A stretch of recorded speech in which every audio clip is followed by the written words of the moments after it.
Magsento ka muna bago ka magpadala. Magsento ka muna bago ka magpadala. Tama! Magsento ka muna bago magpadala ng pera sa Pinas para alam mo kung saan mataas ang palitan. May money exchange na 15.20 ang exchange rate.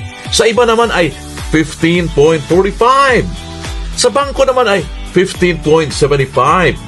May online app naman na 15.90. Para alam mo kung saan malaki ang matanggap ng pamilya mo sa Pinas, magsento ka muna. Ang sento ay hindi padalahan ng pera sa Pinas. Yan ang libreng app na magbibigay sa inyo ng comparison ng mga exchange rates. Gusto mo bang magpadala kung saan mataas ang palitan or exchange rates? Magsento ka muna!